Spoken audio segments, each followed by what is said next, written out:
हरे कृष्णा। ओम नमो भगवते वासुदेवाय। प्यारे भक्तों, आज बृहस्पतिवार के दिन आप सभी श्रवण करेंगे बृहस्पति देव की व्रत कथा। आज के दिन बृहस्पति देव की कथा सुनने से भक्तों की सभी मनोकामना बृहस्पति देव अवश्य ही पूरी करते हैं। तो आइए प्यारे भक्तों, बड़े ही श्रद्धा और प्रसन्नचित मन से आज की इस दिव्य कथा का श्रवण करें। प्रेम से बोलिए बृहस्पति देव की जय। प्राचीन काल की बात है। किसी राज्य में एक बड़ा प्रतापी और दानी राजा राज्य करता था। वह हर गुरुवार को व्रत रखकर दीन दुखियों की मदद करके पुण्य प्राप्त करता था। परंतु ये बात उसकी रानी को अच्छी नहीं लगती थी। वह न तो व्रत करती थी और न ही दान पुण्य में विश्वास रखती थी। इतना ही नहीं, वह राजा को भी ऐसा करने से मना करती थी। एक समय की बात है, राजा शिकार खेलने के लिए वन में गए। घर पर रानी और दासी थी। उसी समय गुरु बृहस्पति देव साधु का रूप धारण कर राजा के दरवाजे पर भिक्षा मांगने आए। साधु ने जब रानी से भिक्षा मांगी तो वह कहने लगी, हे साधु महाराज, मैं इस दान और पुण्य से तंग आ गई हूँ। आप कोई ऐसा उपाय बताएं जिससे कि सारा धन नष्ट हो जाए और मैं आराम से रह सकूं। इतना सुनकर बृहस्पति देव ने कहा, हे देवी, तुम बड़ी विचित्र हो। संतान और धन से कोई दुखी होता है। अगर अधिक धन है तो उसे शुभ कार्यों में लगाओ, कुंवारी कन्याओं का विवाह कराओ, विद्यालय और बाग बगीचे का निर्माण कराओ, जिससे तुम्हारे दोनों लोग सुधरे। परंतु साधु की इन बातों से रानी को खुशी नहीं हुई। उसने कहा कि मुझे ऐसे धन की आवश्यकता नहीं है जिसे मैं दान दूं और जिसे संभालने में मेरा सारा समय नष्ट हो जाए। तब साधु ने कहा, अगर तुम्हारी ऐसी इच्छा है तो मैं जैसा तुम्हें बताता हूँ तुम वैसा ही करना।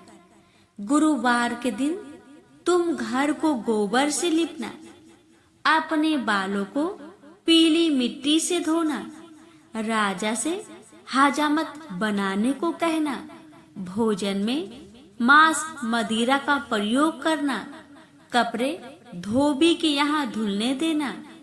इस प्रकार 7 बृहस्पतिवार करने से तुम्हारा समस्त धन नष्ट हो जाएगा। इतना कहकर साधु के रूप में बृहस्पति देव अंतर ध्यान हो गए। साधु के अनुसार कई बातों को पूरा करते हुए रानी को केवल 3 बृहस्पतिवार ही बीते थे कि उसकी समस्त धन संपत्ति नष्ट हो गई। भोजन के लिए राजा का परिवार तरसने लगा।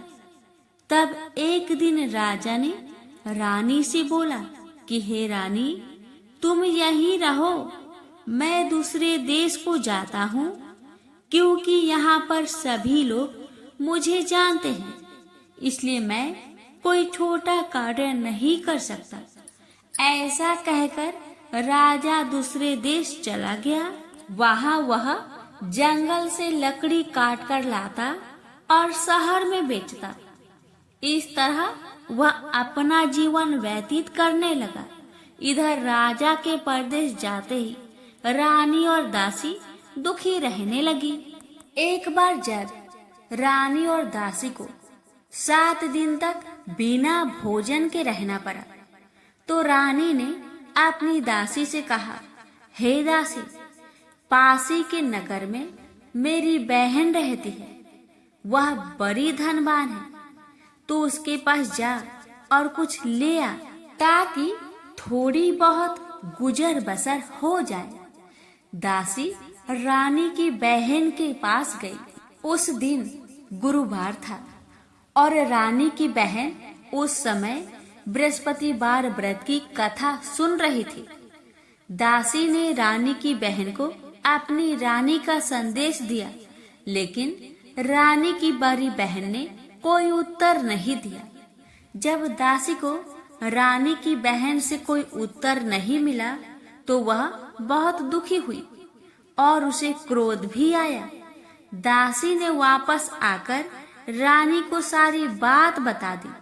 ये सुनकर रानी ने अपने भाग्य को कोसा।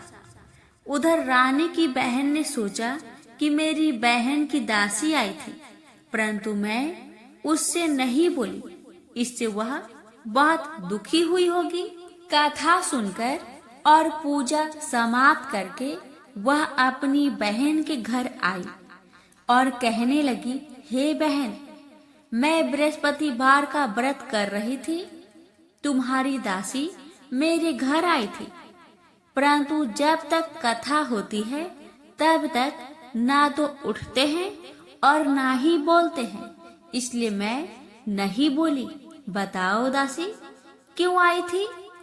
रानी बोली, बहन, तुमसे क्या छिपाऊं? हमारे घर में खाने तक को अनाज नहीं था। ऐसा कहते कहते रानी की आंखें भर आई। उसने दासी समेत पिछले 7 दिनों से भूखे रहने तक की बात अपनी बहन को विस्तार पूर्वक सुना दी। रानी की बहन बोली, देखो बहन, भगवान बृहस्पति देव सबकी मनोकामना को पूर्ण करते हैं। देखो, शायद तुम्हारे घर में अनाज रखा हो। पहले तो रानी को विश्वास नहीं हुआ, पर बहन के आग्रह करने पर उसने अपनी दासी को अंदर भेजा तो उसे सचमुच अनाज से भरा एक घड़ा मिल गया। यह देखकर दासी को बड़ी हैरानी हुई। दासी रानी से कहने लगी, हे रानी, जब हमको भोजन नहीं मिलता तो हम व्रत ही तो करते हैं, इसलिए क्यों न इनसे व्रत और कथा की विधि पूछ ली जाए ताकि हम भी व्रत कर सके। तब रानी ने अपनी बहन से बृहस्पतिवार व्रत के बारे में पूछा। उसकी बहन ने बताया, बृहस्पतिवार के व्रत में चने की दाल और मुनक्का से विष्णु भगवान का केले के जड़ में पूजन करे तथा दीपक जलाए, व्रत कथा सुने और पीला भोजन ही करे। इससे बृहस्पति देव प्रसन्न होते हैं। व्रत और पूजन विधि बताकर रानी की बहन अपने घर लौट आई। 7 दिन के बाद जब गुरुवार आया तो रानी और दासी ने व्रत रखा। घुड़सार में जाकर चना और गुड़ लेकर आई। फिर उससे केले की जड़ तथा विष्णु भगवान का पूजन किया। अब पीला भोजन कहाँ से आए? इस बात को लेकर दोनों बहुत दुखी थे। चूंकि उन्होंने व्रत रखा था, इसलिए बृहस्पति देव उनसे प्रसन्न थे। इसलिए वे एक साधारण व्यक्ति का रूप धारण कर 2 थालों में सुंदर पीला भोजन दासी को दे गए। भोजन पाकर दासी प्रसन्न हुई और फिर रानी के साथ मिलकर भोजन ग्रहण किया। उसके बाद वे सभी गुरुवार को व्रत और पूजन करने लगी। बृहस्पति भगवान की कृपा से उनके पास फिर से धन संपत्ति आ गई, परंतु रानी फिर से पहले की तरह आलस्य करने लगी। तब दासी बोली, देखो रानी, तुम पहले भी इस प्रकार आलस्य करती थी। तुम्हें धन रखने में कष्ट होता था, इस कारण सभी धन नष्ट हो गया, और अब जब भगवान बृहस्पति की कृपा से धन मिला है तो तुम्हें फिर से आलस्य होता है। रानी को समझाते हुए दासी कहती है कि बड़ी मुसीबतों के बाद हमने यह धन पाया है, इसलिए हमें दान पुण्य करना चाहिए, भूखे मनुष्य को भोजन कराना चाहिए और धन को शुभ कार्य में खर्च करना चाहिए, जिससे तुम्हारे कुल का यश बढ़ेगा, स्वर्ग की प्राप्ति होगी और पितृ प्रसन्न होंगे। दासी की बात मानकर रानी अपना धन शुभ कार्य में खर्च करने लगी, जिससे पूरे नगर में उसका यश फैलने लगा। बृहस्पतिवार व्रत कथा के बाद श्रद्धा के साथ आरती की जानी चाहिए। इसके बाद प्रसाद बांटकर उसे ग्रहण करना चाहिए। एक दिन राजा दुखी होकर जंगल में एक पेड़ के नीचे आसन जमाकर बैठ गया। वह अपनी दशा को याद करके व्याकुल होने लगा। बृहस्पतिवार का दिन था। एकाएक उसने देखा कि निर्जन वन में एक साधु प्रकट हुए। वह साधु भेष में स्वयं बृहस्पति देवता थे। लकड़हारे के सामने आकर बोले, हे लकड़हारे, इस सुनसान जंगल में तू चिंता मग्न क्यों बैठा है? लकड़हारे ने दोनों हाथ जोड़कर प्रणाम किया और उत्तर दिया, महात्मा जी, आप सब कुछ जानते हैं, मैं क्या कहूँ? यह कहकर रोने लगा और साधु को अपनी आत्मकथा सुनाई। महात्मा जी ने कहा, तुम्हारी स्त्री ने बृहस्पति के दिन बृहस्पति भगवान का निरादर किया है, जिसके कारण रुष्ट होकर उन्होंने तुम्हारी यह दशा कर दी। अब तुम चिंता को दूर करके मेरे कहने पर चलो तो तुम्हारे सब कष्ट दूर हो जाएंगे और भगवान पहले से भी अधिक संपत्ति देंगे। तुम बृहस्पतिवार के दिन कथा किया करो। 2 पैसे के चने मुनक्का लाकर उसका प्रसाद बनाओ और शुद्ध जल से लोटे में शक्कर मिलाकर अमृत तैयार करो। कथा के पश्चात अपने सारे परिवार और सुनने वाले प्रेमियों में अमृत व प्रसाद बांटकर आप भी ग्रहण करो। ऐसा करने से भगवान तुम्हारी सब मनोकामनाएं पूरी करेंगे। साधु के ऐसे वचन सुनकर लकड़हारा बोला, हे प्रभु, मुझे लकड़ी बेचकर इतना पैसा नहीं मिलता जिससे भोजन के उपरांत कुछ बचा सकूं। मैंने रात्रि में अपने स्त्री को व्याकुल देखा है और मेरे पास कुछ भी नहीं जिससे मैं उसकी खबर मंगा सकूं। साधु ने कहा, हे लकड़हारे, तुम किसी बात की चिंता मत करो। बृहस्पति के दिन तुम रोजाना की तरह लकड़ियां लेकर शहर को जाओ। तुम्हारे रोज से दुगुना धन प्राप्त होगा, जिससे तुम भली भांति भोजन कर लोगे तथा बृहस्पति देव की पूजा का सामान भी आ जाएगा। इतना कहकर साधु अंतर्ध्यान हो गए। धीरे धीरे समय व्यतीत होने पर फिर वही बृहस्पतिवार का दिन आया। लकड़हारा जंगल से लकड़ी काटकर किसी शहर में बेचने गया। उसे उस दिन और दिन से अधिक पैसा मिला।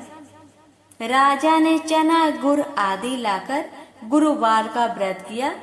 उस दिन से उसके सभी कलेश दूर हुए। परंतु जब दोबारा गुरुवार का दिन आया तो बृहस्पतिवार का व्रत करना भूल गया। इस कारण बृहस्पति भगवान नाराज हो गए। उस दिन उस नगर के राजा ने विशाल यज्ञ का आयोजन किया तथा शहर में यह घोषणा करा दी कि कोई भी मनुष्य अपने घर में भोजन न बनावे, न आग जलावे। समस्त जनता मेरे यहाँ भोजन करने आवे। इस आज्ञा को जो न मानेगा उसे फांसी की सजा दी जाएगी। इस तरह की घोषणा संपूर्ण नगर में करवा दी गई। राजा की आज्ञा अनुसार शहर के सभी लोग भोजन करने गए, लेकिन लकड़हारा कुछ देर से पहुंचा, इसलिए राजा उसको अपने साथ घर लिवा ले गए और ले जाकर भोजन करा रहे थे तो रानी की दृष्टि उस खूंटी पर पड़ी जिस पर उसका हार लटका हुआ था। वह वहां पर दिखाई नहीं दिया। रानी ने निश्चय किया कि मेरा हार इस मनुष्य ने चुरा लिया है। उसी समय सिपाहियों को बुलवाकर उसको कारागार में डलवा दिया। जब लकड़हारा कारागार में पड़ गया और बहुत दुखी होकर विचार करने लगा कि ना जाने कौन से पूर्व जन्म के कर्म से मुझे यह दुख प्राप्त हुआ है, और उसी साधु को याद करने लगा जो कि जंगल में मिला था। उसी समय तत्काल बृहस्पति देव साधु के रूप में प्रकट हुए और उसकी दशा को देखकर कहने लगे, अरे मूर्ख, तूने बृहस्पति देव की कथा नहीं करी, इस कारण तुझे दुख प्राप्त हुआ है। अब चिंता मत कर, बृहस्पतिवार के दिन कारागार के दरवाजे पर 4 पैसे पड़े मिलेंगे। उनसे तू बृहस्पति देव की पूजा करना, तेरे सभी कष्ट दूर हो जाएंगे। बृहस्पति के दिन उसे 4 पैसे मिले। लकड़हारे ने कथा कही। उसे रात्रि को बृहस्पति देव ने उस नगर के राजा को सपने में कहा, हे राजा, तुमने जिस आदमी को कारागार में बंद किया है वह निर्दोष है, वह राजा है, उसे छोड़ देना। रानी का हार उसी खूंटी पर लटका है। अगर तू ऐसा नहीं करेगा तो मैं तेरे राज्य को नष्ट कर दूंगा। इस तरह रात्रि के सपनों को देखकर राजा प्रातः काल उठा और खूंटी पर हार देखकर लकड़हारे को बुलाकर क्षमा मांगी तथा लकड़हारे को योग सुंदर वस्त्र आभूषण देकर विदा कर दिया। बृहस्पति देव की आज्ञा अनुसार लकड़हारा अपने नगर को चल दिया। राजा जब अपने नगर के निकट पहुंचा तो उसे बड़ा आश्चर्य हुआ। नगर में पहले से अधिक बाग, तालाब, कुएं तथा बहुत सी धर्मशाला, मंदिर आदि बन गई है। राजा ने पूछा, यह किसका बाग और धर्मशाला है?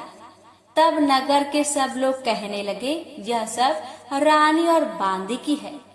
तो राजा को आश्चर्य हुआ और गुस्सा भी आया। जब रानी ने यह खबर सुनी कि राजा आ रहे हैं तो उन्होंने बांदी से कहा कि हे दासी, देख, राजा हमको कितनी बुरी हालत में छोड़ गए थे। हमारी ऐसी हालत देखकर वह लौट न जाए, इसलिए तू दरवाजे पर खड़ी हो जा। आज्ञा अनुसार दासी दरवाजे पर खड़ी हो गई। राजा आए तो उन्हें अपने साथ लिवा लाई। तब राजा ने क्रोध करके अपनी रानी से पूछा कि यह धन तुम्हें कैसे प्राप्त हुआ? तब उन्होंने कहा, हमें यह सब धन बृहस्पति देव के इस व्रत के प्रभाव से प्राप्त हुआ है। राजा ने निश्चय किया कि 7 रोज बाद तो सभी बृहस्पति देव का पूजन करते हैं, परंतु मैं प्रतिदिन दिन में 3 बार कहानी तथा रोज व्रत किया करूंगा। अब हर समय राजा ने दुपट्टे में चने की दाल बांधी रहती तथा दिन में 3 बार कहानी कहता। एक रोज राजा ने विचार किया कि चलो अपनी बहन के यहाँ हो आवे। इस तरह निश्चय कर राजा घोड़े पर सवार हो अपनी बहन के यहाँ को चलने लगा। मार्ग में उसने देखा कि कुछ आदमी एक मुर्दे को लिए जा रहे हैं। उन्हें रोककर राजा कहने लगा, अरे भाइयों, मेरी बृहस्पति देव की कथा सुन लो। वे बोले, लो, हमारा तो आदमी मर गया है, इसको अपनी कथा की परी है। परंतु कुछ आदमी बोले, अच्छा कहो, हम तुम्हारी कथा भी सुनेंगे। राजा ने दाल निकाली और जब कथा आधी हुई थी कि मुर्दा हिलने लग गया, और जब कथा समाप्त हो गई तो राम राम करके मनुष्य उठकर खड़ा हो गया।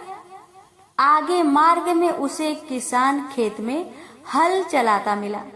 राजा ने उसे देख और उससे बोले, अरे भैया, तुम मेरी बृहस्पतिवार की कथा सुन लो। किसान बोला, जब तक मैं तेरी कथा सुनूंगा तब तक 4 हरैया जोत लूंगा। जा अपनी कथा किसी और को सुनाना।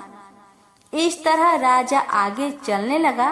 राजा के हटते ही बैल पछाड़ खाकर गिर गए तथा किसान के पेट में बड़ी जोर का दर्द होने लगा। उस समय उसकी माँ रोटी लेकर आई।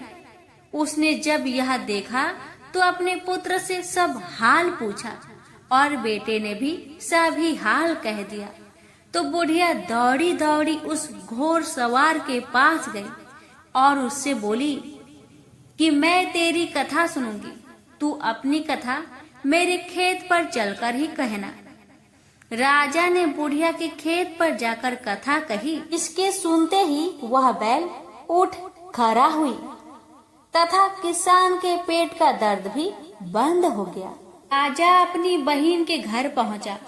बहन ने भाई की खूब मेहमानी की।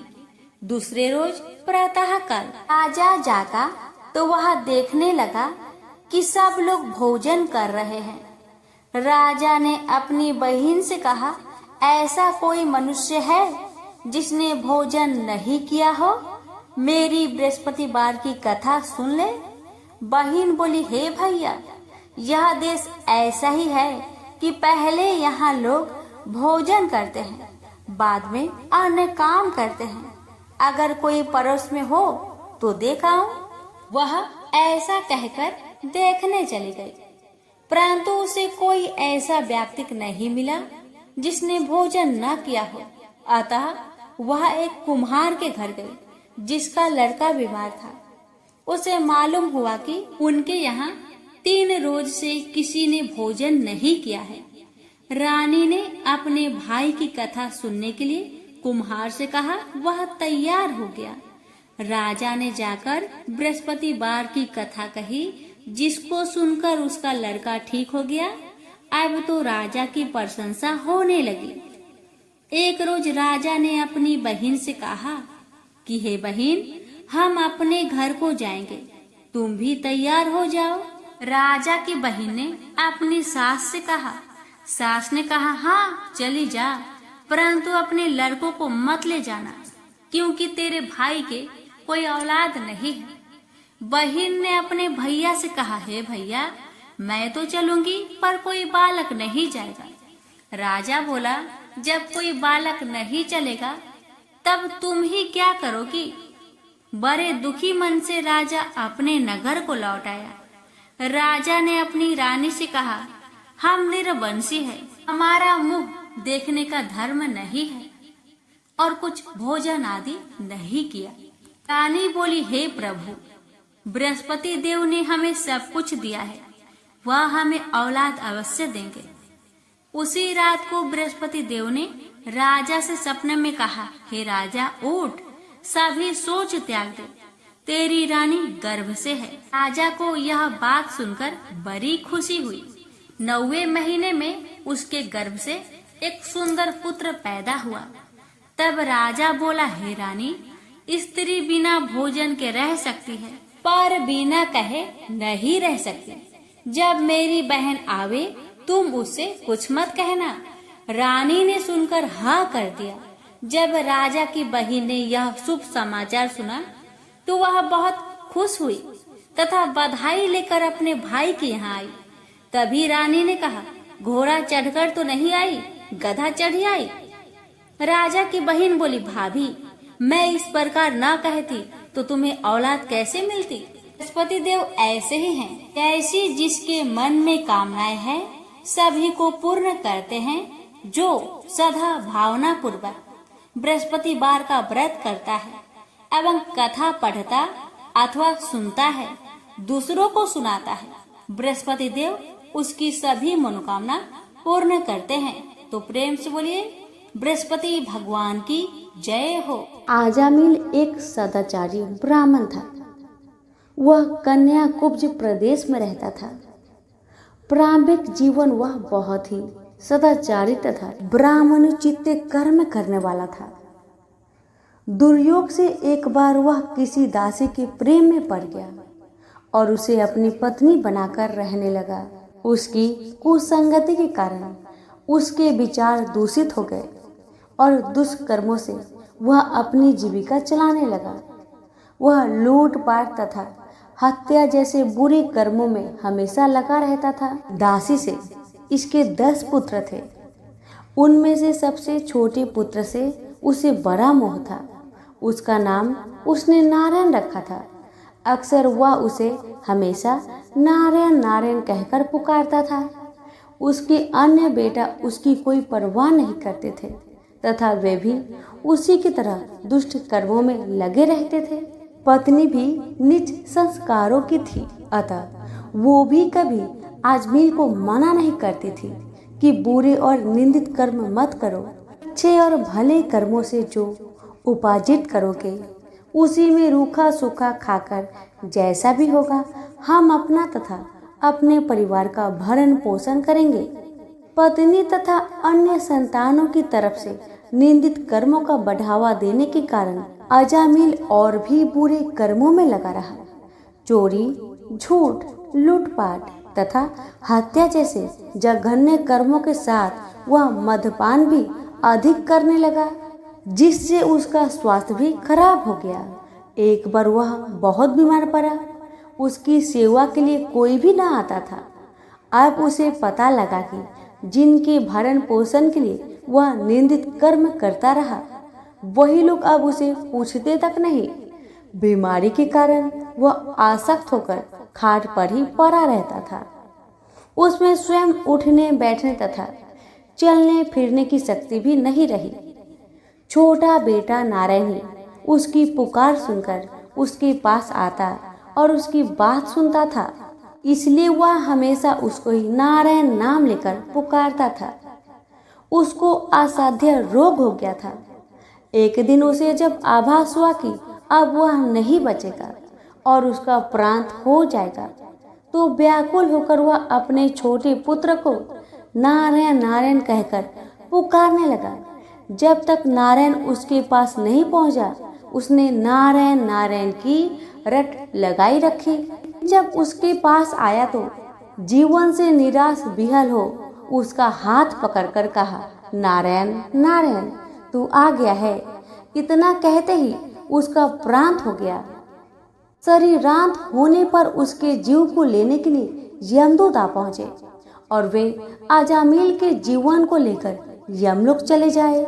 इससे पहले ही बैकुंठ से विष्णु के दूत आ गए और उन्होंने यमदूत से कहा, अजामिल के जीव को तुम लोग नरक में नहीं ले जा सकते।